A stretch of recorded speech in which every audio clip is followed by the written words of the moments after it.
So a shareholder is the owner of a corporation. Now, there can be different ways that shares can be held, and those shares depend greatly on the type of share the shareholder has.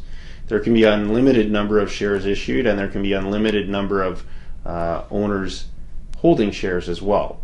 So you can have millions of shares, and you could have theoretically thousands to tens of thousands of shareholders in a corporation. However, with most businesses, people who are operating small to medium-sized private companies who are incorporated, the shareholder is typically just one or a small group of individuals who make up the ownership. The common right that will need to be, at least with one type of shares, is voting. So one type of share must be voting shares. Those are typically common voting shares. And then you can set up for tax reasons or other investment purposes other types of shares.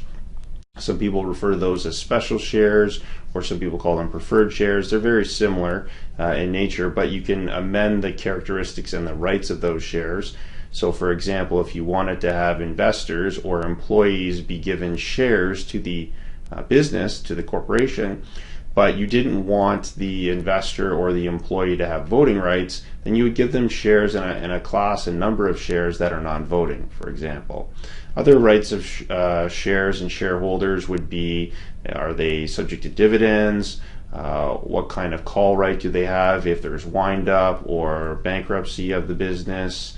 There's also different classes of shares that you can have in the same structure. So you could have common voting, but then have A, B, C, and D. So with shares and being shareholders, a lot of it's dictated by tax and what kind of things you're trying to do to create tax efficiencies within the corporation and within the corporate structure. Thank you.